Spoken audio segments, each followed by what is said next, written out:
7 students, welcome to our new video with new chapter, that is chapter number 17, Forest, our lifeline. As you all know how trees are important for birds and animals. Similarly, trees also help to maintain the oxygen level surrounding us. So please open your text. Forest, an area on a part of land that is covered with trees and a wide variety of plants. It includes living organisms, non-living or abiotic factors.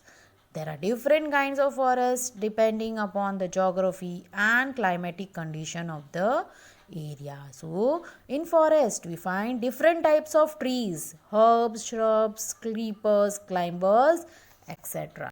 Forests are very important natural resources. These are called green lungs of nature. Then forest as a habitat. Forests provide home for many plants and animals. The canopy, the covered formed by the leafy upper branches of the tree in a forest, is called canopy. So can you see the pictures? This is known as canopy. The total land area, and from that the forest area, forest is covered 30%. In forest you can see decaying plant parts, that is leaves, branches, stems, then the animal excreta, creepers, climbers, moss, growing plants, microorganisms decompose waste material, and this humus is. Students, here you can see the different kinds of trees. So what is crown? The top part of a giant tall tree formed by its branches, that is called as crown. So in forest there are different types of canopy. This is the toppermost layer of the forest. So the trees form the toppermost layer, and that is canopy. The sun rays cannot reach towards the land.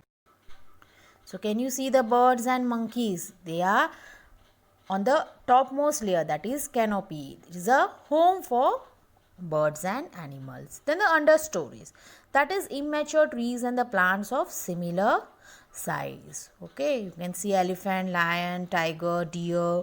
Then the next part, that is herb and shrubs.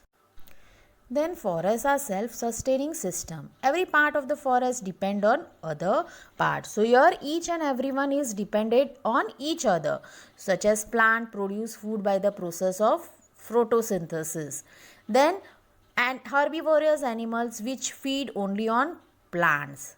Then comes the carnivorous, which are dependent upon the herbivorous. So here we are going to see food chain. Okay. So can you see the grass? The insect are dependent on them, then the frog, then the snake and the eagle. So in this way the food chain takes place. Then the decomposers. Complex substances are there which decomposes, and the nutrients it form simple nutrients. Then these nutrients are taken by plants, which in return gives us takes in carbon dioxide and helps to give out the oxygen, which is taken by animals and human beings. Then its soil gives shelter to various organisms. So can you see the beetle, earthworms, bacteria which are present under the soil? So it helps to loosen the soil, which helps the roots to breathe and also prevent water logging. Then what happens? There is disturbance to any one part affects all the parts. So here you can see if the trees are cut, everything will get affected. So less food production will be there, the habitat will be disturbed, soil erosion takes place, and imbalance in oxygen, carbon dioxide and nutrients. So here everything is dependent on. Animals such as monkeys, chimpanzees and birds eat fruits along with the seeds. These animals keep moving from one place to another. The seeds of the fruits that they eat come out with the excreta and get scattered to distant places.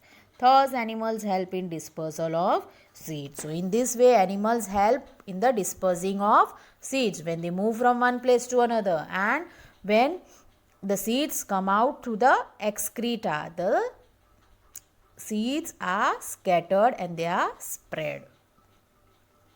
Forests also serve as a sink for carbon dioxide given out by plants and animals during respiration, produced by burning coal and petroleum given out as a result of volcanoes and other natural disasters.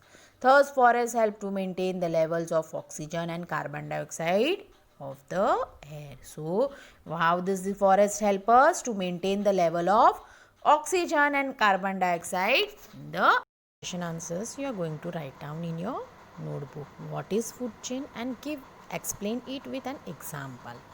And how is animal dung useful in the forest? The next, that is explain giving scientific reason. So forests serve as green lungs and forests prevent soil erosion. Students, hope you all are clear with this chapter. Related to this chapter, I am going to send you all worksheet. You are going to write down those question answers and send it on my personal WhatsApp number. See you in the next video with new chapter.